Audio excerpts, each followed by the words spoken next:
Bonjour à tous, j'espère que vous allez bien. Bienvenue dans cette nouvelle vidéo très importante de cette chaîne YouTube une nouvelle fois, car aujourd'hui je vais vous présenter deux stratégies trading avec l'indicateur MFI que vous connaissez probablement sous le nom de Money Flow Index, un indicateur très puissant pour du trading sur des unités de temps comme le 1 heure, 2 heures, 3 heures, voire 4 heures qui fournit des signaux très intéressants lorsque évidemment on a une stratégie et c'est ce que je vais vous présenter tout de suite. Cet indicateur, vous devez le connaître si vous souhaitez aller plus loin dans l'apprentissage du trading car c'est un indicateur extrêmement populaire, notamment aux États-Unis et en Angleterre. Allez, je vous présente tout de suite deux stratégies, mais avant ça, n'oubliez surtout pas de vous abonner à la chaîne YouTube, de mettre un like et si vous avez des questions, n'hésitez pas à les mettre dans les commentaires. Allez, c'est parti. Découvrez votre programme avec IG, partenaire officiel du GK Trading. Alors juste avant de rentrer dans le vif du sujet, je vous explique très rapidement ce que c'est que le Money Flow Index, l'indicateur MFI. Donc cet indicateur technique de type oscillateur, donc on va retrouver en dessous du graphique, ce qui fait qu'il est très simple à lire. C'est un indicateur momentum qui va nous permettre de voir si le marché il est suracheté ou survendu. Donc pour faire simple, est-ce que le marché il est cher ou est-ce que le marché il est pas cher, et ça on le voit en un seul coup d'œil. Donc c'est assez similaire en fin de compte avec un indicateur comme le RSI qui nous permet aussi de voir le marché s'il est suracheté ou survendu. À la différence du RSI, comme c'est inscrit ici, c'est un oscillateur technique qui mesure le flux monétaire entrant mais sortant pour un actif sur une période donnée. Évidemment, on peut modifier la période comme tous les indicateurs techniques ou presque. Et il tient compte des cours ainsi que du volume pour déterminer la pression acheteuse et vendeuse. Donc ça fait que c'est un oscillateur très intéressant et qui est bien différent par exemple du stochastique ou de l'indicateur MACD. Je vous présente tout de suite deux stratégies avec cet indicateur.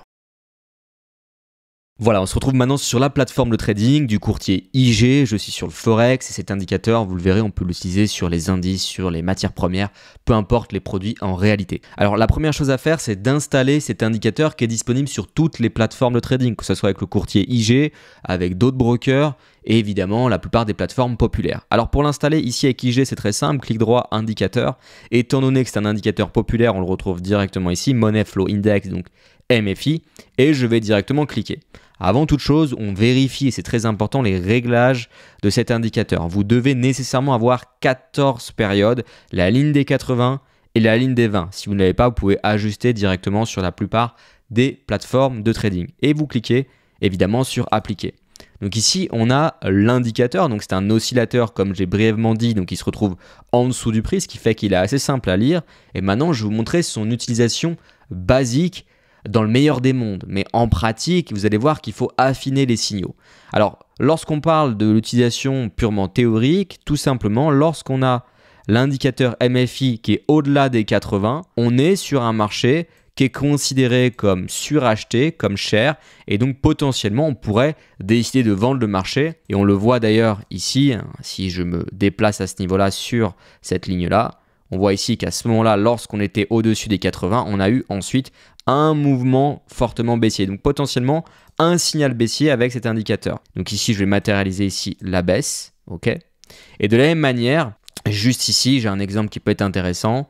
Je vais matérialiser ici lorsque le MFI passe en dessous de 20. On est sur un marché qui est survendu, donc potentiellement pas cher et donc on peut envisager de l'acheter. Alors ici, je vais de la même manière matérialiser un petit cercle au même niveau et on voit ensuite que le marché il part ici à la hausse. Donc ça, c'est l'utilisation la plus basique, mais je vous le dis clairement, l'utiliser seul de cette manière, ça ne fonctionne pas. D'ailleurs, pour preuve, je peux vous montrer un exemple qui ne fonctionne pas. Par exemple, juste ici, on arrive au-dessus des 80 et pour autant, on a ici le prix qui part à la hausse, alors potentiellement, si on se base sur la pure théorie de cet indicateur, le prix devrait baisser. Donc jusqu'à là, on se rend compte que c'est relativement similaire à la lecture d'un RSI purement théorique. Mais on va quand même ajouter rapidement un RSI pour le comparer. Donc je clique ici sur RSI. Et ce qu'on remarque ici, c'est par exemple là avec le MFI, on a un signal vendeur car on passe au-dessus des 80. Sur le RSI, c'est quand on passe au-delà des 70. En l'occurrence, ici, on n'aurait pas eu de signal vendeur si on se base sur la théorie basique de l'utilisation du RSI. Là, en revanche, on aurait plus ou moins des signaux des signaux similaires. Là, de la même manière, on aurait eu des signaux similaires. Et là, en l'occurrence, ici, on n'aurait pas eu de signaux vendeurs. Donc, ça va donner un peu plus de signaux et parfois, le MFI va donner des signaux plus intéressants car il intègre, comme vous l'avez vu, le volume et le flux monétaire.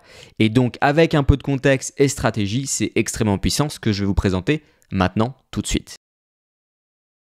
Allez, c'est parti pour la première technique avec l'indicateur MFI. Ici, pour cet exemple, vous le voyez, à gauche, je suis sur l'euro-dollar, donc sur le Forex, mais vous pouvez mettre en place cette stratégie sur l'ensemble des produits négociables en bourse, crypto, indices, matières premières, peu importe en réalité. En revanche, ce qui est très important, et vous devez être vigilant par rapport à ça, si vous utilisez le MFI, c'est de l'utiliser en 4 heures, en 3 heures, en 2 heures, mais surtout pas en dessous de 1 heure, sinon les signaux ne vont pas être de bonne qualité. Alors pour cette première technique, on va se baser sur ce qu'on appelle les zones de polarité, les zones de prix. Certains appellent ça bloc bancaire, zone de liquidité. En fait, peu importe le nom, on va avoir besoin de travailler sur des niveaux où il y a eu des contacts et on va utiliser l'indicateur MFI avec un setup de base, à savoir en 14 périodes et en utilisant tout simplement les moments où le MFI passe en dessous de 20 ou passe au-dessus de 80. Donc pour faire simple, lorsque c'est considéré comme pas cher, donc survendu avec l'indicateur MFI, donc en dessous de 20, on va envisager d'acheter, mais uniquement si on a une zone de prix qui tient la route. Et je vais donc essayer de matérialiser ça tout de suite maintenant. Donc je vais prendre le rectangle, je vais ici matérialiser une zone pour moi qui me semble relativement intéressante. Je vais peut-être l'affiner un petit peu comme ça. Mais on a une zone ici qui me semble assez intéressante où on a la résistance à ce niveau-là. Nouvelle fois, alors c'est une zone, hein, c'est pas précis, mais c'est le principe des zones. Ici, plus ou moins un support. Et ici, on revient chercher cette zone-là, plus ou moins ici. Donc ce qui est intéressant, c'est que là, on a une vraie zone de prix sur l'euro-dollar sur une base 4 heures. Et à ce niveau-là, on passe en dessous des 20, juste ici. Donc à ce niveau-là, on peut envisager d'acheter le marché et là, la stratégie, elle est respectée. Pourquoi elle est respectée? D'autant plus qu'on a un contexte haussier sur l'euro-dollar. Si je vais sur du journalier, je me rends compte qu'on a des plus hauts de plus en plus hauts et que si j'ajoute rapidement une moyenne mobile exponentielle, non pas 50 périodes, mais 200 périodes, je visualise tout simplement qu'on est sur un marché haussier. Okay. Donc, je vais pouvoir acheter le marché dans le sens de la tendance, dans le sens du flux en quelque sorte, sur une vraie zone de prix avec un setup, tout simplement avec l'indicateur MFI sur une base 4 heures, unité de temps intéressante. Donc, à ce niveau-là, on peut clairement envisager d'acheter le marché. Alors l'avantage, vu que c'est du swing trading, on n'a pas besoin d'avoir un market timing aussi précis que du day trading. Il faut simplement arriver au bon moment, mais il n'y a pas non plus de précipitation à voir. Alors au niveau de l'objectif, ensuite, c'est très simple. Je vais dupliquer cette zone. On va aller chercher les derniers plus hauts. Les derniers plus hauts, c'est ce qui a déjà été travaillé récemment sur l'unité de temps en question. Et ça, c'est essentiel.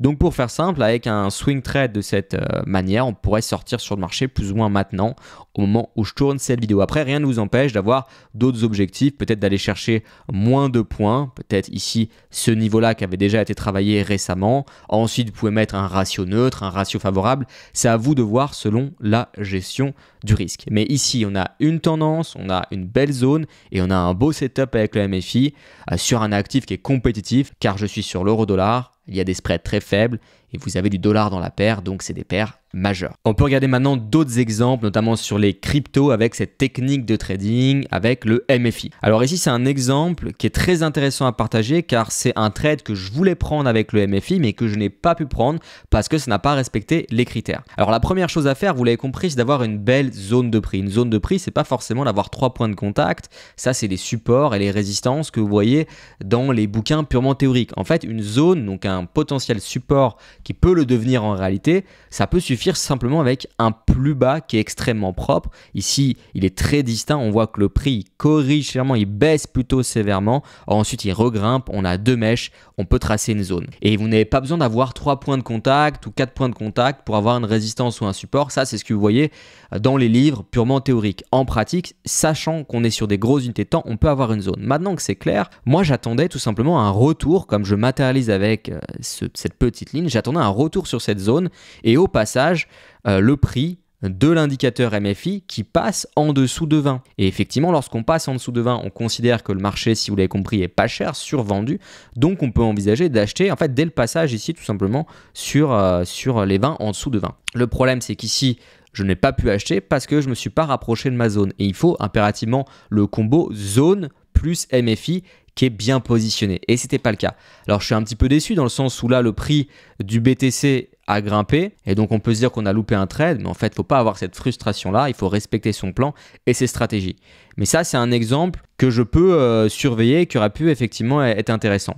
Si on avait eu un retour sur cette zone, évidemment. Je peux regarder maintenant le CAC 40. Alors, le CAC 40, c'est beaucoup plus intéressant que la plupart des produits parce que c'est un indice. Qui dit indice dit structure à l'achat. On va chercher uniquement à acheter les indices parce que les indices sont très haussiers sur les dernières années, dernières années. C'est pas moi qui le dis, ce sont simplement des backtests, des historiques. Ensuite, dans les indices, on a uniquement les entreprises les plus performantes. Lorsqu'une entreprise n'est plus performante, elle est sortie de l'indice, elle est remplacée par une autre entreprise. Donc, une structure vraiment à l'achat.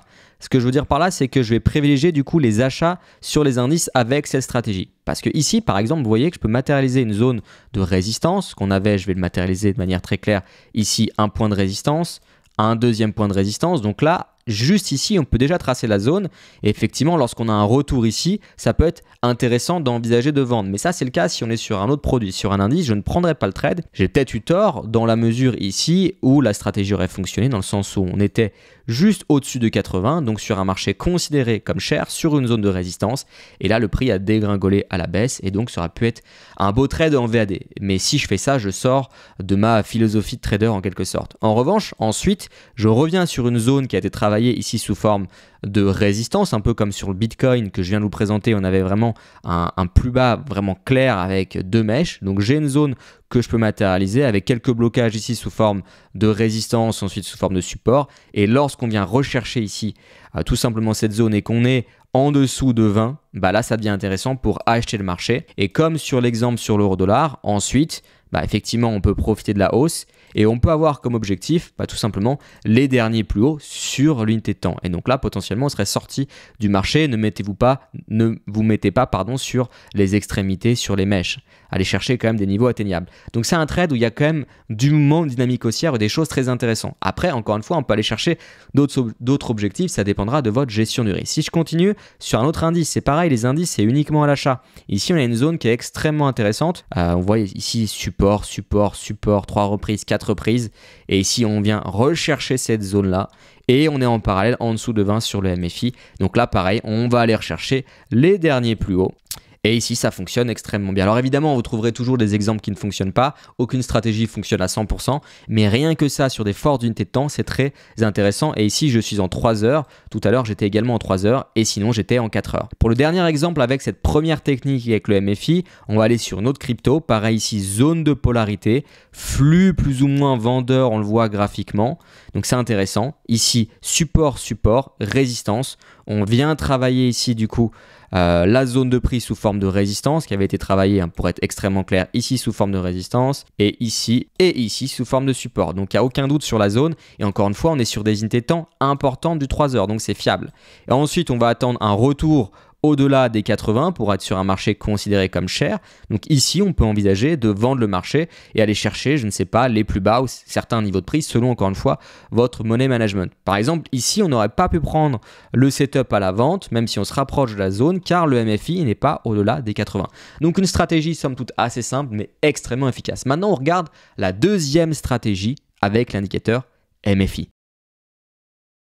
Alors pour cette deuxième technique de trading, on va utiliser les divergences. Mais vous avez la même chose avec le RSI et c'est très efficace aussi avec le MFI. Alors pour maîtriser les stratégies de divergence, vous devez avoir plus d'expérience que la première stratégie que je vous ai présentée. Et ça peut vous donner des signaux efficaces ou même vous dire c'est peut-être pas le moment de prendre un trade par exemple à l'achat parce que vous avez une divergence baissière. Pas de panique, je vais tout vous expliquer tout de suite et ça va être assez rapide.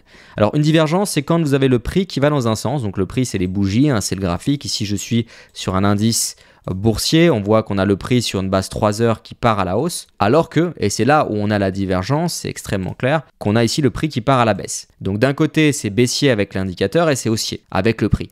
Donc ça diverge d'une certaine manière. Et lorsqu'on a une divergence baissière comme ça, lorsque l'indicateur est orienté à la baisse alors que le prix va vers le haut, c'est qu'il y a quelque chose de bizarre d'une certaine manière. Et donc potentiellement, ça peut laisser penser que le prix pourrait ensuite partir à la baisse, voire parfois violemment à la baisse. Et c'est ce qui s'est passé ici sur l'indice japonais. On avait une grosse divergence en 3 heures sur le MFI, donc sur des unités de temps qui sont quand même importantes, ça donne des informations assez intéressantes. C'est pas 100% de réussite, évidemment, comme aucune stratégie, mais ça peut vous donner des indications.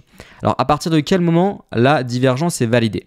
Et ça, c'est un vrai problème que beaucoup de particuliers ont, c'est qu'à chaque fois qu'il y a une divergence, ils vont vouloir vendre le marché parce qu'ici, on a le prix du MFI qui part à la baisse. Mais ça ne fonctionne pas comme ça, vous devez valider nécessairement cette divergence. Et cette divergence, vous la validez que lorsque vous avez une bougie de A à Z en dessous.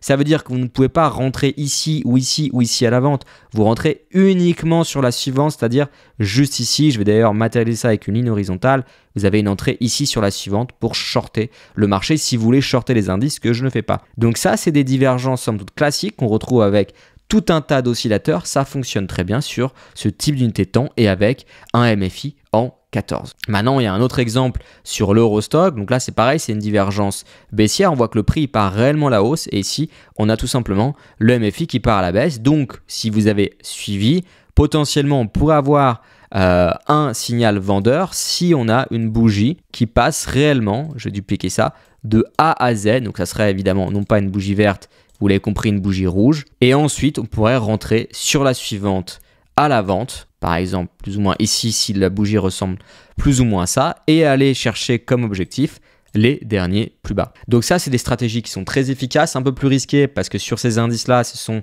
des divergences baissières, donc contre la structure, contre la tendance de fond des indices, mais ça peut vous donner peut-être une indication d'arrêter d'acheter le marché, je me répète, lorsque vous avez cette divergence baissière, par exemple, sur une unité de temps en 3 heures.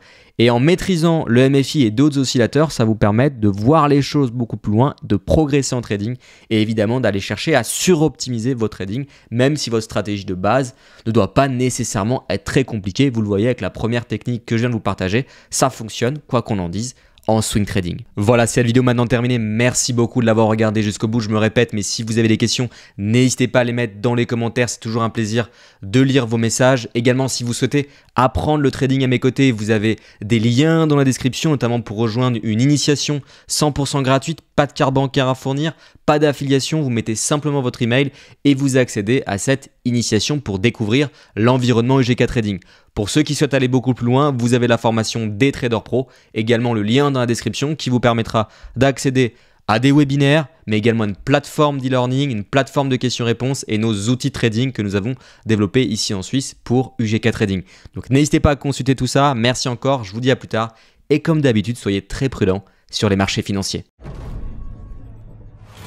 C'était votre programme avec IG, partenaire officiel du GK Trading.